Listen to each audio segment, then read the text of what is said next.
Welcome to our first broadcast. Today, we will look where our pensions have gone. The credit crunch and the recent collapse in share prices have rightly made people worried about their pension. Pension funds have lost up to 30% of their value in the last year, threatening severe hardship for many people in their old age. Many people are quite rightly asking, why has the national pension scheme collapsed when we have all paid into it? Any company that starts a pension scheme has to be regulated and controlled. They also are made accountable for major losses in the pension fund. All except the government, it seems. In 1949 there were approximate 4 million pensioners in the UK. There are now 10.5 million, and they live longer in retirement. This is expected to rise to 12.5 million by 2025, and to 14 million by 2050. While there are now 4.5 working people to every pensioner, by 2025 there will only be 3.5.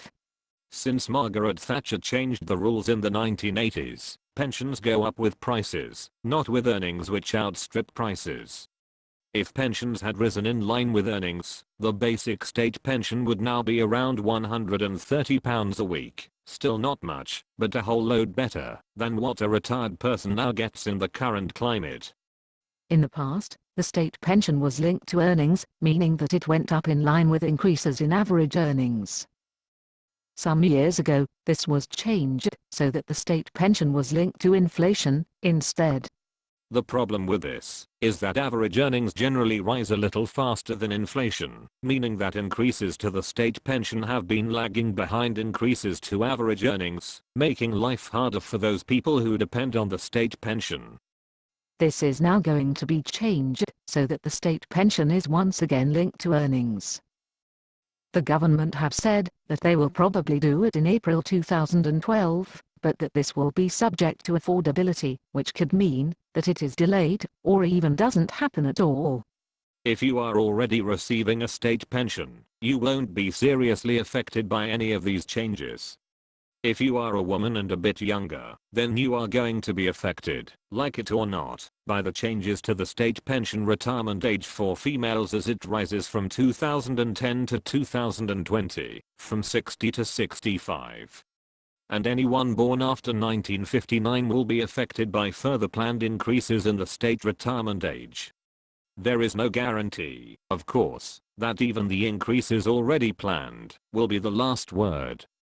The current problem is that major decisions are being made that can affect us all. So far we have not been able to have a say. This cannot be allowed to continue. The obvious mismanagement of our pensions by the government does not have seemed to affected their own pensions. The questions to the government are, why has this been allowed to happen, and how long do you expect us to believe the cover-up, since 1949 where basic mathematics could tell you the pension was heading for a major shortfall? Of course these questions may never be answered. But we shouldn't have to stand for this. Remember, citizens should never fear its government, our government should fear its citizens. Until next time, remember, knowledge is power.